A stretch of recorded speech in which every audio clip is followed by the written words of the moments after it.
अस्सलाम वालेकुम। तो आज के इस वीडियो में हम लोग फिजिक्स 101 लेक्चर नंबर 22 इलेक्ट्रोस्टैटिक्स 1 के जितने भी हमारे पास एमसीक्यूज हैं उनको डिस्कस करेंगे। तो फाइनल टर्म की हमारे पास ये लेक्चर नंबर 4 है और हमारे पास इससे पहले जो है 3 वीडियोस ऑलरेडी अपलोडेड है फिजिक्स 101 फाइनल टर्म की प्रिपरेशन की। तो अगर आपने पिछली वीडियोस देखनी है तो आप वो भी जाकर देख सकते हैं। तो फिलहाल तो आपके सामने, अगर आप चैनल पे जाएंगे तो आपके सामने मौजूद है, लेकिन अगर आप बाद में देख रहे हैं तो आपने यहाँ से प्लेलिस्ट पे जाना है। प्लेलिस्ट में जाने के बाद आपने फाइनल टर्म की जो प्लेलिस्ट होगी यहाँ पर आपके पास मौजूद है। यहाँ पर आप देख सकते हैं फिजिक्स 101 फाइनल टर्म प्रिपरेशन। तो इसके अंदर 4 वीडियोस ऑलरेडी अपलोड हो चुकी हैं और आने वाली जो भी वीडियोस होंगी वो भी इसी के अंदर ही आपके पास ऐड कर दी जाएंगी। तो आप बाद में अगर देख रहे हैं तो इस प्लेलिस्ट के थ्रू जाके आप बाकी की सारी वीडियोस भी देख सकते हैं। तो आज की इस वीडियो को डिस्कस करते हैं। तो सबसे पहले हमारे पास इलेक्ट्रोस्टैटिक 1 के अंदर जितने भी एमसीक्यूज थे वो यहाँ पर आप देख सकते हैं। साइड में हमारे पास टोटल 6 पेज है। तो ये सारे के सारे इसी चैप्टर में से जितने निकाल सकते थे उतने आपके सामने जो है वो मौजूद हैं यहाँ पर। तो आज की इस वीडियो को शुरू करते हैं अपने पहले न्यूमेरिकल के साथ। तो सबसे पहला न्यूमेरिकल हमारे पास जो है मौजूद यहाँ पर वो है charges which repel each other are known as. तो वो चार्जेस जो रिपेल करती हैं एक दूसरे को वो कौन सी चार्जेस होती है हमारे पास, वो होती है लाइक चार्जेस। तो लाइक चार्जेस रिपेल करती है हमारे पास, और वो चार्जेस जो कि अट्रैक्ट करती है, रिपेल करती है और अट्रैक्ट करती है। तो जो अट्रैक्ट करती है एक दूसरे को वो कौन सी होती है, अनलाइक चार्जेस होती है, और रिपेल जो करती है वो होती है लाइक चार्जेस। तो एक ही डिफरेंस है इसके अंदर, रिपेल करने वाली चार्जेस लाइक होंगी और अट्रैक्ट करने वाली क्या होगी हमारे पास, अनलाइक चार्जेस होगी। तो ये मेन डिफरेंस आपने याद रखना है, रिपेल लाइक और अट्रैक्ट जो करेगी वो होगी अनलाइक। तो नेक्स्ट एमसीक्यू की तरफ बढ़ते हैं हमारे पास। नेक्स्ट एमसीक्यू हमारे पास लाइक चार्जेस रिपेल और अनलाइक चार्जेस अट्रैक्ट, जो कि हम पहले यहाँ पर देख चुके हैं। नेक्स्ट बोल रहे हैं बट बाय हाउ मच, यानी कितनी क्वांटिटी के साथ वो अट्रैक्ट करती है और रिपेल करती है चार्जेस। उसके बाद हमसे पूछ रहे हैं which law says that this depend upon the strength of the two charges and the distance between them. उसके बाद बोल रहे हैं कि कौन सी लॉ जो है वो हमें बताती है कि ये डिपेंड करता है, यानी कितना वो चार्जेस जो है वो अट्रैक्ट करती है, कितना रिपेल करती है। तो हमसे ये पूछा जा रहा है, तो ये किस लॉ में बताया गया है, ये पूछा जा रहा है कि आपने वो लॉ बतानी है जो कि ये कहती है कि ये डिपेंड करता है, यानी इस चीज का आंसर दिया हुआ है जिस लॉ के अंदर ये डिपेंड करता है चार्जेस की स्ट्रेंथ के ऊपर और उनके डिस्टेंस, उनके दरमियान का जो डिस्टेंस है उसके ऊपर डिपेंड करता है। तो ये किस लॉ में बताया गया हमारे पास, ये कूलम्स लॉ में बताया गया है। तो आपने इस लॉ पे डायरेक्टली सिलेक्ट कर देना है कि कूलम्स लॉ में ये बताया गया, बाकायदा हैंडआउट्स की स्टेटमेंट है। अब वीयू वालों की मर्जी है वो इसको किस तरह से घुमा के आपके सामने रखते हैं, लेकिन आपको ये चीज पता होगी कि ये चीज किस लॉ में बताई गई है और किस चीज के लिए बताई गई है। तो आप जो है वो कोई भी एमसीक्यूज हो ऑप्शन कैसे भी करके दे दें, आपको चीज पता चल जाएगी, इसमें कोई इशू नहीं होगा आपके सामने। आपने सिंपल सी इस लाइन्स को समझना है कि क्या चीज किस चीज के लिए कही गई है। नेक्स्ट की तरफ जाएंगे हमारे पास, in the MKS system charge is measured in. तो एमकेएस सिस्टम में चार्ज हमारे पास किस में मेजर्ड होता है, कूलम में मेजर्ड होता है। तो नेक्स्ट एमसीक्यू ये तो सिंपल सा आपके पास शुरू से हम पढ़ते हुए आ रहे हैं कि charge is measured in coulomb, तो ये अब तो आपको ऑलरेडी याद होगा। नेक्स्ट एमसीक्यू की तरफ बढ़ते हैं। अगेन नेक्स्ट एमसीक्यू हमारे पास है, in MK system charge is measured in coulomb. तो अगेन वही स्टेटमेंट है कि यहाँ तक इन्होंने स्टेटमेंट में लिख दिया हमारे पास, ऊपर आपसे यही चीज पूछी जा रही थी। नेक्स्ट आपसे क्या पूछ रहे हैं, एंड के इज इक्वल टू, यानी के किसके इक्वल है हमारे पास, तो के हमारे पास इक्वल है 1/4 पाई एप्सिलॉन नॉट। तो इस ई जो और 0 नीचे लिखा हुआ है तो इसको हम क्या कहते हैं, एप्सिलॉन नॉट। तो 1/4 पाई एप्सिलॉन नॉट के इक्वल होते हैं हमारे पास के। तो आपने ये लाजमी याद रखना है कि के किसके इक्वल है, 1/4 पाई एप्सिलॉन नॉट। और इस तरह के बाकी जितने भी फॉर्मूलाज आपके पास हर एक हैंडआउट्स जो मौजूद हैं उसके अंदर आपने चैप्टर वाइज देखने, हर एक चैप्टर के अंदर कोई ना कोई 1-2 फॉर्मूलाज होंगे, वो भी आपने लाजमी याद रखने।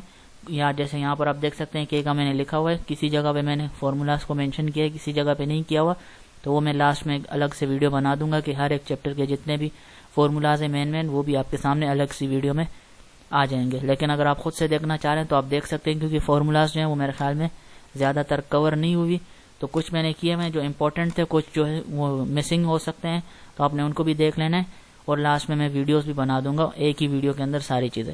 नेक्स्ट एमसीक्यू क्या है, the value of epsilon not. यहाँ पर जो एप्सिलॉन नॉट है सेम वही एप्सिलॉन नॉट आपसे पूछा जा रहा है कि इस एप्सिलॉन नॉट की वैल्यू क्या होती है। तो इसकी वैल्यू क्या है हमारे पास, 8.85 एक्सपोनेंट -12 कूलम स्क्वायर पर न्यूटन मीटर स्क्वायर। तो आपने ये लाजमी याद रखना है। एक तो आपने ये यूनिट्स जो होते हैं इनको आपने लाजमी याद रखना है, क्योंकि यूनिट्स में भी आपके पास +2 की जगह -2, यानी इसके साथ कोई साइन नहीं है, इसका मतलब है ये पॉजिटिव है। पॉजिटिव है। अगर इसके साथ नेगेटिव लगा दे तो आपने ये चीज़ें याद रखनी है कि नेगेटिव है, पॉजिटिव है, चार्ज क्या है, यूनिट क्या है, सारी चीज़ें आपको पता होनी चाहिए। सिंबल कौन सा यूज़ होगा, स्क्वायर अगर माइनस में हो जाए इसका क्या मतलब है, ऊपर नीचे डिवाइड से ऊपर आएगा, तो ये सारी चीज़ें जो है वो डिवाइड से ऊपर आएगा तो प्लस में माइनस हो जाएगा।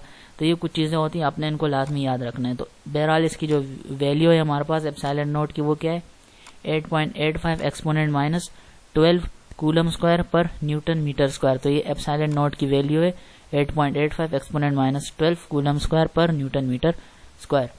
नेक्स्ट है हमारे पास द वैल्यू ऑफ के। तो के की क्या वैल्यू है हमारे पास, वो है 8.99 एक्सपोनेंट 9 न्यूटन मीटर स्क्वायर पर कूलम स्क्वायर। अगेन इसका यूनिट हमने याद रखना है, यहाँ पे क्या था कूलम स्क्वायर पर न्यूटन मीटर स्क्वायर, इधर क्या हो गया के क्या, ये न्यूटन मीटर स्क्वायर शुरू में आ गया, उसके बाद कूलम स्क्वायर आ गया, चीज सेम है, आगे पीछे कर दी। इसी तरह से इधर भी यू लोग कर सकते हैं, और हो सकता है कि वैल्यू आपके पास यही सेम दे दे, जैसे यहाँ पर 8.85 है, इसी को लिख के यहाँ पर कूलम स्क्वायर की जगह क्या लिख दें, पहले न्यूटन मीटर स्क्वायर लिख देंगे डिवाइड में, न्यूटन मीटर स्क्वायर शुरू में आ जाएगा, उसके बाद कूलम स्क्वायर आ जाएगा नीचे डिवाइड में, और यहाँ इसी तरह की दो वैल्यूज दे देंगे। तो आपने फिर यूनिट को भी देखना है कि पहले कौन सा आ रहा है, हमारे पास कूलम स्क्वायर आ रहा है फिर न्यूटन मीटर स्क्वायर आ रहा है, तो ये चीजें आपने देखनी है। इसी तरह इसमें भी है, तो के की क्या वैल्यू है हमारे पास 8.99 एक्सपोनेंट 9 न्यूटन मीटर स्क्वायर पर कूलम स्क्वायर। तो एक्सपोनेंट 9 है, यहाँ पर एक और ऑप्शन भी है जिसमें 8 लिखा हुआ है, तो ऑप्शन तो वो सेम देने वाले हैं आपको यहाँ पर। बाकी तो मैंने फर्जी इसी तरह के इससे रिलेटेड ऐड कर दिए हैं, लेकिन वीडियो वालों की अपनी मर्जी है वो किस तरह से आपके सामने एमसीक्यूज को जो है वो घुमा के देते हैं। अगर आपको करेक्ट ऑप्शन याद होगा तो कोई मसला नहीं होगा। करेक्ट है 8.99 एक्सपोनेंट 9 न्यूटन मीटर स्क्वायर पर कूलम स्क्वायर। नेक्स्ट एमसीक्यू की तरफ बढ़ते हैं। The situation is quite similar to that of gravity. तो एक सिचुएशन आपके सामने पेश कर रहे हैं कि बोलते हैं कि वो सिमिलर है ग्रेविटी के साथ, यानी it is similar to that of gravity except that electric charges and not masses are the source of, electric charges and not masses are the source of, ये किसकी सोर्स है हमारे पास, फोर्स की source है। तो ये आपने लाजमी याद रखना है, एक स्टेटमेंट है प्रॉपर यहाँ पर लिखी हुई है कि वो किसके, नॉट मासेस किसके सोर्स है हमारे पास, वो charges and not masses are the source of force. Next MCQ हमारे पास द चार्ज इज। तो अब ये हैंडआउट्स की बाकायदा लाइन है हमारे पास, चार्ज क्या है, तो चार्ज हमारे पास दो अलग अलग स्टेटमेंट थी, एक के अंदर लिखा हुआ था चार्जेस क्वांटाइज और दूसरे के अंदर लिखा हुआ था चार्जेस कंजर्व। तो ये दोनों चीजें जो है हमारे पास चार्ज कहलाती हैं, चार्जेस क्वांटाइज भी है और कंजर्व भी है। तो ये दोनों चीजें हैं, हो सकता है आपसे कोई एक एमसीक्यूज में दे दे और बाकी तीन जो है वो उल्टे सीधे कोई भी ऑप्शन लिख देंगे, तो आपने इन दोनों को याद रखना है। तो इसीलिए मैंने इसको एक ही एमसीक्यू के अंदर लिख दिया ताकि हम इसकी जाहिर सी बात है प्रैक्टिस कर रहे हैं, टेस्ट तो हो नहीं रहा, तो आप इसको एक दफा याद कर लेंगे यहाँ से, फिर बाद में वीयू वालों की मर्जी है कि इसमें से एक हटा दें, दोनों एक साथ दे रहे हैं आपको, बोथ ए बी लिख रहे हैं या नहीं लिख रहे, वो उनकी मर्जी है, वो उसको घुमा के दे देंगे आपको। आपने बहरहाल ये याद रखना है कि चार्ज क्या है हमारे पास, क्वांटाइज भी होता है और कंजर्व भी होता है। अब क्वांटाइज क्या है और कंजर्व क्या है, इसके अलग से नीचे एमसीक्यूज आपके पास सामने आ जाएंगे, तो आप उनको भी देख सकते हैं। तो क्वांटाइज भी होता है, कंजर्व भी होता है, चार्ज हमारे पास, तो बोथ ए एंड बी आ जाएगा। नेक्स्ट एमसीक्यू की तरफ बढ़ते हैं कि यहाँ पर लिखा हुआ है चार्जेस क्वांटाइज। तो चार्जेस क्वांटाइज यानी चार्ज क्वांटाइज होता है, सही बात है। This means that charge comes in, यानी ये जो चीज लिखी हुई है क्वांटाइज, इसका क्या मतलब है, तो वो आपसे पूछा जा रहा है कि इसका क्या मतलब हुआ। This means that charge comes in certain units only. Quantize का मतलब है कि इसमें यानी सर्टेन क्वांटिटी में आ रहा है, certain units only, certain units only. अब इसका दूसरा ऑप्शन मैं खुद से बना नहीं सकता, तो मैंने सर्टेन की जगह अनसर्टेन लिख दिया।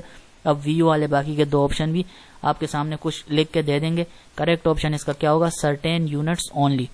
नेक्स्ट हमारे पास the value of charge present on a proton is. तो यहाँ पर हमारे पास आपसे वैल्यू पूछी जा रही है कि द वैल्यू ऑफ चार्ज यानी ई की वैल्यू क्या है हमारे पास, चार्ज ई की वैल्यू क्या है हमारे पास प्रेजेंट ऑन अ प्रोटॉन। तो ये आपसे प्रोटॉन की वैल्यू नहीं पूछी जा रही, पूछ रहे हैं कि इलेक्ट्रॉन की क्या वैल्यू है जो कि प्रोटॉन के ऊपर प्रेजेंट है। तो पूछा आपसे वैल्यू ऑफ चार्ज यानी ई की वैल्यू पूछी जा रही है। तो ई की वैल्यू क्या होती है 1.602 एक्सपोनेंट माइनस 19 कूलम। तो सी हमारे पास होता है कूलम, 1.602 एक्सपोनेंट माइनस 19 कूलम। तो बाकी का एक्सपोनेंट चेंज है, जो करेक्ट होगा आपने उस पर क्लिक कर देना है, 1.602 एक्सपोनेंट माइनस 19 कूलम। तो ये हमारे पास ई की वैल्यू है।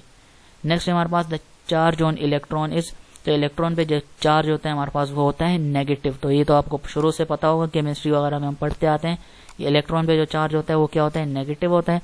और सेम यहाँ पर बात की गई है प्रोटॉन की, तो प्रोटॉन पे चार्ज होता है पॉजिटिव। नेक्स्ट है हमारे पास, पहले हमारे पास था चार्ज इज क्वांटाइज था, तो इसका मतलब क्या था हमारे पास, चार्ज जो है वो सर्टेन यूनिट्स, कम किस में आता है, सर्टेन यूनिट्स में आता है। और अभी नेक्स्ट पूछा जा रहा है कि चार्ज हमारे पास क्या है, चार्ज कंजर्व्ड है। तो कंजर्व्ड का मतलब क्या है, this means that charge is never created nor destroyed. यहाँ पर और भी आ सकता है, नॉर भी आ सकता है, कुछ भी वो लिख देंगे घुमा के, आपने कंफ्यूज नहीं होना। नॉट इज नेवर क्रिएटेड और डिस्ट्रॉयड, तो यहाँ पर डिस्ट्रॉयड आएगा। बाकी मैं मजीद इससे रिलेटेड ऑप्शन नहीं बना सकता था, वरना मैं वो भी लिख देता था। डिस्ट्रॉयड जो है हमारे पास इसका करेक्ट ऑप्शन है, हैंडआउट की बाकायदा लाइन लिखी हुई है यहाँ पर आपके सामने। नेक्स्ट एमसीक्यू की तरफ बढ़ते हैं। The total charge at an earlier time, total charge होगा जो कि अर्लियर टाइम पे किसके इक्वल होगा, वो at a letter time. Earlier time का जो चार्ज होगा हमारे पास वो किस चार्ज के इक्वल होगा, लेटर टाइम के चार्ज के इक्वल होगा। नेक्स्ट एमसीक्यू की तरफ बढ़ते हैं। This is a quantity that has a definite value at any point in space and at any point in space and at any time. तो कौन सी होगी हमारे पास, ये फील्ड की बाकायदा डेफिनेशन पूरी लिखी हुई है। ये क्वांटिटी है एक, तो आपसे पूछ रहे हैं कि ये एक क्वांटिटी है, कौन सी क्वांटिटी, फील्ड हमारे पास एक क्वांटिटी है जिसकी जो है एक डेफिनेट वैल्यू होती है एट एनी पॉइंट, किसी भी पॉइंट में, स्पेस पे या फिर किसी भी टाइम पे। तो हमारे पास वो कौन सी चीज होती है, वो फील्ड होती है। ये बाकायदा आपके हैंडआउट्स में पूरी स्टेटमेंट लिखी हुई है, आप इसको देख सकते हैं यहाँ से। There are scalar fields which comprises of, तो अब हमारे पास यहाँ पर स्केलर फील्ड्स है और दूसरी है वेक्टर फील्ड्स। तो ये भी हमारे पास बुक में स्टेटमेंट लिखी हुई है बाकायदा कि स्केलर फील्ड्स क्या है, वेक्टर फील्ड क्या है। तो इससे आपसे पास एक एमसीक्यू इस तरह से भी पूछा जा सकता है कि देयर आर स्केलर फील्ड्स, तो सही बात है, हमारे पास स्केलर फील्ड्स भी होती है और इसी तरह से वेक्टर फील्ड्स भी होती है। तो वो कितने नंबर पर कंप्राइज करते हैं हमारे पास, विच कंप्राइजेस ऑफ, तो स्केलर फील्ड जो होती है हमारे पास सिंगल नंबर पर कंप्राइज करती है, सिंगल नंबर पर स्केलर फील्ड कंप्राइज करती है। उसी तरह से हमारे पास वेक्टर फील्ड भी होती है, और वेक्टर फील्ड कितने हमारे पास कंप्राइज करती है, कितने नंबर पर, 3 नंबर पर कंप्राइज करती है। स्केलर सिंगल नंबर पर और वेक्टर फील्ड हमारे पास 3 नंबर पर कंप्राइज करती है। तो नेक्स्ट एमसीक्यू की तरफ बढ़ते हैं। अब इसी तरह से इन दोनों के स्केलर फील्ड और वेक्टर फील्ड्स के अलग अलग एग्जांपल्स भी है, तो वो भी आपको याद होने चाहिए कि स्केलर फील्ड्स के कितने एग्जांपल है और वेक्टर फील्ड्स के कौन कौन से एग्जांपल्स हैंडआउट्स में गिवन है। हो सकता है पेपर में आपके पास जो है इन दोनों के आपके पास एमसीक्यूज जो एग्जांपल्स हैं उन दोनों को मिक्स करके आपसे पूछे जाएं कि स्केलर फील्ड्स की इनमें से कौन सी एग्जांपल है, बाकी 2 जो है वेक्टर फील्ड की दे देंगे या एक इसकी दे देंगे, तो आपसे किसी एक की पूछ लेंगे कि इनमें से कौन सी है, तो आपस में मिक्स करके भी आपसे पूछी जा सकती हैं। तो आपने प्रॉपरली दोनों की अलग अलग याद कर लेनी है। तो यहाँ पर ऑप्शन के अंदर भी मैंने इंक्लूड कर दिया क्योंकि ऐसी चीजें जो है वो पूछी जा सकती हैं, तो मैंने सारी की सारी अलग अलग एमसीक्यूज के अंदर आपके सामने लिख दी हैं। तो ये है हमारे पास MCQ example of vector fields which comprises of 3 number. तो यहाँ पर इन्होंने खुद बता दिया, ऊपर क्या कर रहे थे कि पूछ रहे थे कि बताओ कितने नंबर पर कंप्राइज करती है। तो हमें पता है कि वेक्टर फील्ड जो है वो 3 नंबर पर कंप्राइज करती है, जो कि है आर्धा। यानी अब आपसे पूछी जा रही है कि क्या क्या एग्जांपल्स हैं वेक्टर फील्ड्स की, इनमें से आप बताएं जो कि 3 नंबर पर कंप्राइज करती है। तो आपने एग्जांपल्स बताने हैं वेक्टर फील्ड्स के। तो आपकी बुक में हैंडआउट्स में जो वेक्टर फील्ड के एग्जांपल्स लिखे हैं वो क्या है, velocity of wind, the pressure inside a fluid और अ शुगर केन फील्ड। तो ये सारे हमारे पास किसकी एग्जांपल्स है, वेक्टर फील्ड्स की एग्जांपल है। Velocity of wind, pressure inside a fluid और शुगर केन फील्ड, तो ये सारी हमारे पास जो है वेक्टर फील्ड की एग्जांपल है। तो ऑल ऑफ दिस हमारे पास करेक्ट ऑप्शन होगा। ये तीनों एक साथ क्यों लिखी हुई है, ताकि आपको याद हो जाए ऑप्शन ऑल ऑफ दिस लिख के, ताकि आपके पास वेक्टर फील्ड की जितनी भी एग्जांपल है वो आपको एक साथ ही याद हो जाए। रट्टा नहीं लगाना डायरेक्ट ऑल ऑफ दिस करके, क्योंकि पेपर में आपसे डायरेक्ट इस तरह से नहीं पूछेंगे, क्योंकि ये पास पेपर नहीं हो रहा बार बार की वही सेम चीजें बार बार आपके सामने ऑल ऑफ दिस चलो लिखो, पेपर में आया ऑल ऑफ दिस, ऐसा कुछ भी नहीं होता। पास पेपर में से कुछ भी नहीं आता। 2-3 एमसीक्यूज अगर आ भी जाते हैं वो किसी किसी के आते हैं, हर किसी के नहीं आते। और वीओ वाले जो है ना उस एमसीक्यूज को घुमा के देते हैं, एज इट इज उठा के नहीं देते वो भी। नेक्स्ट एमसीक्यू की तरफ जाएंगे, एग्जांपल्स ऑफ स्केलर फील्ड्स। ऊपर क्या पूछा था, वेक्टर फील्ड्स की क्या क्या एग्जांपल है, 3 एग्जांपल थी, velocity of wind, pressure inside a fluid और शुगर केन फील्ड। अब पूछ रहे हैं कि स्केलर फील्ड जो है वो कंप्राइज करता है सिंगल नंबर पे, और इसकी एग्जांपल कौन कौन सी है। तो एग्जांपल इसकी कौन कौन सी है, टेम्परेचर इनसाइड अ रूम और density in a blowing wind. तो हमारे पास ये 2 एग्जांपल्स हैं जो कि स्केलर फील्ड्स की हैं। नेक्स्ट हमारे पास the pressure inside a fluid, हमें पता है ये वेक्टर फील्ड की एग्जांपल है, ऊपर हम देख चुके हैं। तो हमारे पास स्केलर फील्ड के कितने एग्जांपल्स हैं, 2 एग्जांपल्स है जो कि हैं A and B, temperature inside a room और density in a blowing wind. तो ये आपने लाजमी याद रख लेना है। नेक्स्ट एमसीक्यू हमारे पास E is equal to F upon Q not. Here Q not is तो अब क्यू नोट क्या है हमारे पास, वेरी स्मॉल है, लार्ज है, स्मॉल है और लार्ज है, सो स्मॉल है, सो लार्ज है। तो हमारे पास क्यू नोट जो है वो क्या है, वेरी स्मॉल है। ये हैंडआउट्स की बाकायदा लाइन है। तो क्यू नोट क्या है हमारे पास, वेरी स्मॉल है। अब ये जो छोटे छोटे एमसीक्यूज है इसको आप देख के बोलेंगे ऐसे तो कभी व्यू में नहीं आया। खासतौर पे फिजिक्स 101 में जो है दो लाइनों के एमसीक्यूज तो कम से कम होते ही हैं।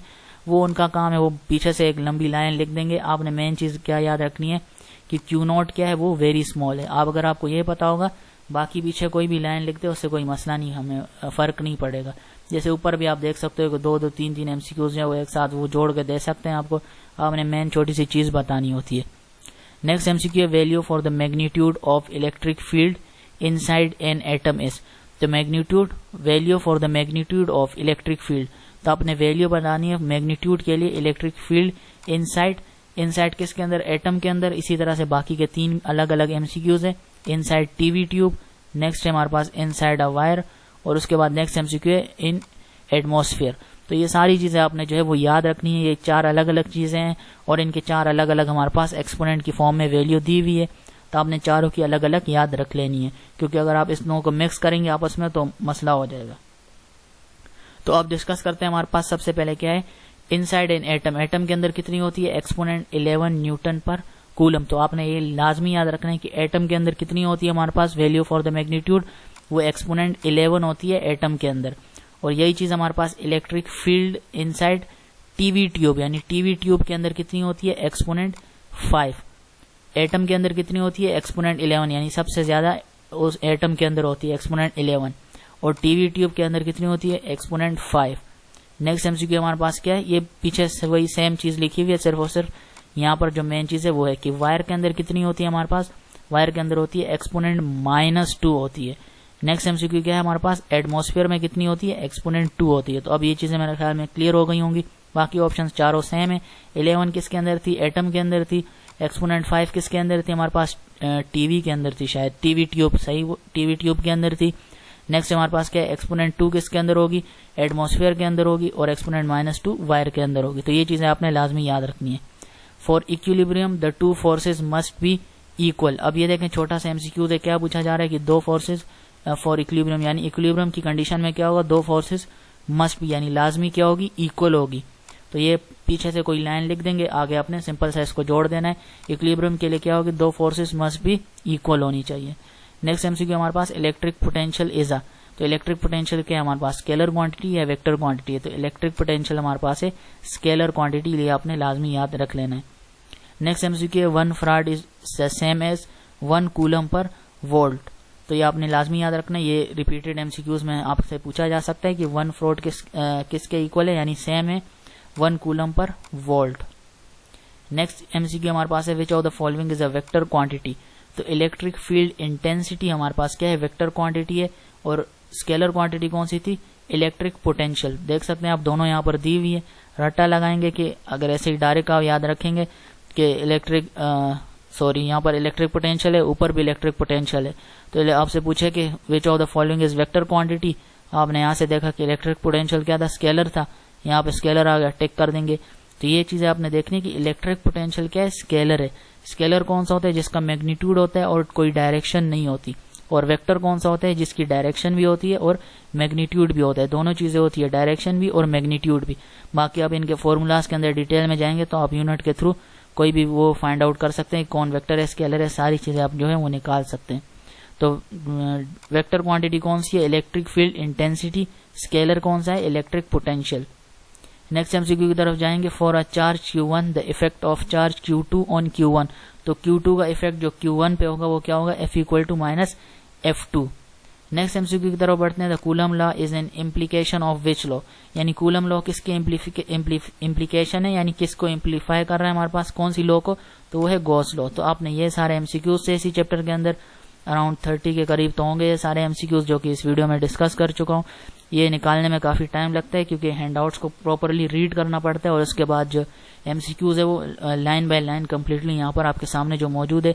अगर आप इन वीडियोस को कम्प्लीटली फॉलो करते हैं तो मुझे नहीं लगता कि आपको दोबारा जो है इस हैंडआउट्स को खोलने की जरूरत होगी, एमसीक्यूज रटने की जरूरत होगी, पास पेपर करने की जरूरत होगी। कोई भी जरूरत नहीं है, इनको फॉलो करें। आंसर 100% करेक्ट है। कोई भी इशू होगा, कोई भी आंसर आपके सामने अगर गलत लिखा हुआ है आप नीचे कमेंट्स बॉक्स में पूछ सकते हैं, मैं उसको नीचे ही आपका कमेंट पिन करके रख दूंगा। बहरहाल मैं कोशिश करता हूँ कि कोई भी MCQs का आंसर गलत ना हो, मैं इसको प्रॉपर जो है वो रिसर्च करता हूँ और इसके बाद अगर कोई चीज़ MCQ गलत भी हो जाए तो वो वीडियो बनाते जो है वो क्लियर हो जाते हैं। पीछे एक MCQs हो गया था इस तरह से, तो मैंने वो चीज़ उधर ही क्लियर कर दी थी। अब बात करते हैं अब इसके लाइव क्विज जो है वो किस तरह से अटेम्प्ट कर सकते हैं और ये फाइल किस तरह से मिलेगी। तो डिस्क्रिप्शन में जाएंगे, हर एक वीडियो के डिस्क्रिप्शन में आपको लाइव MCQ के नाम से लिंक दिया होगा। जब आप उस पर क्लिक करेंगे तो आपके सामने एक पेज ओपन होगा जो कि मैं अभी आपको दिखाता हूँ। तो नीचे आप डिस्क्रिप्शन में जाएंगे, वहां पे आपके सामने लाइव MCQ के नाम से लिंक दिया होगा। जैसे ही आप उस पर क्लिक करेंगे तो आपके सामने इस तरह का एक पेज ओपन हो जाएगा। तो ये स्पेशल वेबसाइट है, इसी चीज़ के लिए बनाई गई है ताकि जो भी MCQs वगैरह होंगे वो इसी पर अपलोड कर दिए जाएंगे। बाकी चीज़ें भी यहाँ पर दी हुई हैं तो आप उनको भी देख सकते हैं। लेकिन फिलहाल हमारे वीडियो का टॉपिक क्या है, लेक्चर नंबर 22 के MCQs। तो अब फर्ज करें हमारे पास इलेक्ट्रोस्टैटिक 1 के जो अभी हमने MCQs वीडियो के अंदर देखे, अब हम चाह रहे हैं कि हम उसकी प्रैक्टिस करें, हमसे वही एज इट इज MCQ पूछे जाएं, ये करेक्ट ऑप्शन नहीं मार्क हुए हों। तो आप क्या करेंगे, अब यहाँ से क्विज डायरेक्ट अटेम्प्ट करेंगे, वही जो MCQs उधर वीडियो में थे वही एज इट इज यहाँ पर आपसे पूछे जाएंगे। आपने करेक्ट ऑप्शन क्लिक करना है, लास्ट में आपके सामने सारा रिजल्ट आ जाएगा। जो करेक्ट होंगे करेक्ट दिखा देगा, जो रॉन्ग होंगे वो आपके सामने उसका करेक्ट आंसर दिखा देंगे, जो रॉन्ग होंगे और आपको प्रॉपर आपकी परसेंटेज भी दिखा देंगे, आपने कितने सही किए और कितने गलत। अब नीचे की तरफ आते हैं, यहाँ पर हमारे पास डाउनलोड नाउ का बटन है, इस पर आप क्लिक करेंगे तो आपके सामने PDF ओपन हो जाएगा, तो आप PDF भी रीड कर सकते हैं। तो ऊपर आते हैं, MCQs को देखते हैं अभी हमने जो पढ़ा हमें कितना आता है या नहीं आता। तो हमारे पास क्या MCQs आ रहा है, charges which repel each other. Repel का मतलब होगा लाइक चार्जेस। नेक्स्ट की तरफ जाएंगे, हमारे पास value for the magnitude of electric field inside an atom. Atom की सबसे ज्यादा थी, कितनी थी, एक्सपोनेंट 11। तो यहाँ पर ये कुछ चीजें सही से नहीं लिखी जा रही थी, तो इसका मतलब क्या है, एक्सपोनेंट 11। तो आपने इसको ऐसे ही फिलहाल जुगाड़ के थ्रू कर लेना है, क्योंकि यहाँ पर मैं इसको पावर की फॉर्म में नहीं लिख पा रहा था। तो आपने यहाँ पर देख लेना है कि मल्टीप्लाई लिखा हुआ है, इसका क्या मतलब होता है, एक्सपोनेंट 11। एटम की सबसे ज्यादा थी, एक्सपोनेंट 11। नेक्स्ट पे जाएंगे, हमारे पास the situation is quite similar to that of gravity except the electric charges and not masses are the source of force. अभी हम डिस्कस कर चुके हैं। नेक्स्ट पे जाएंगे, which of the following is a vector quantity. तो electric field intensity हमारे पास वेक्टर क्वांटिटी, और स्केलर कौन सी थी, इलेक्ट्रिक पोटेंशियल थी हमारे पास। द टू फोर्सेस मस्ट भी क्या होगी, इक्वल होनी चाहिए इक्विलिब्रियम के लिए। Charges conserve, this means the charge is never created और डिस्ट्रॉयड। नेक्स्ट की तरफ जाएंगे, हमारे पास the Coulomb law is an application of Gauss law. अभी लास्ट MCQ हम देख चुके हैं। ये हमारे पास MCQ यहाँ पर आप देख सकते हैं शफल हुए हैं, आगे पीछे हुए हैं। तो आपने ये चीज नोट करनी कि हर दफा आप अटेम्प्ट करेंगे तो MCQ जो है वो आगे पीछे करके आपके सामने आएंगे, डायरेक्ट एक लाइन से नहीं आएंगे, जिस तरह हम हैंडआउट्स में जो पीछे PDF आपके सामने पेज थी उसी तरह से नहीं आएंगे। तो ये क्या है, लाइक चार्जेस रिपेल करते हैं, लाइक अट्रैक्ट करता है। ये बाकी सारी चीजें कि हम किस तरह से इसकी क्वांटिटी जो है फाइंड आउट कर सकते हैं, तो कूलम्स लॉ के अंदर बताई गई है ये सारी स्टेटमेंट। MKS सिस्टम में चार्ज किस में मेजर्ड होता है, कूलम में मेजर्ड होता है। नेक्स्ट में जाएंगे, ये क्वांटिटी है जिसकी डेफिनेट वैल्यू होती है एक स्पेसिफिक स्पेस में और एनी पॉइंट पे, तो वो फील्ड कहलाता है हमारे पास। Vector field which comprises of 3 number पे, कौन जो है हमारे पास वेक्टर फील्ड के अंदर कंप्राइजेज ऑफ 3 नंबर्स। तो ये हमारे पास ये तीनों एग्जांपल थी, विंड थी, इनसाइड अ फ्लूइड और शुगर फैन। तो ये तीनों हमारे पास जो है एग्जांपल थी वेक्टर फील्ड की। नेक्स्ट MKS सिस्टम है, charge is measured in coulomb and K is equal to 1/4 pi epsilon not, अभी डिस्कस कर चुके हैं। Which of value for the magnitude of electric field inside TV tube में कितनी थी, exponent 5 थी। नेक्स्ट पे जाएंगे, 1 farad is equal to 1 coulomb per volt. Next की तरफ जाएंगे, value for the magnitude electric field inside a wire. तो वायर के अंदर -2 थी या +2 थी, ये हाँ वायर के अंदर हमारे पास -2 थी।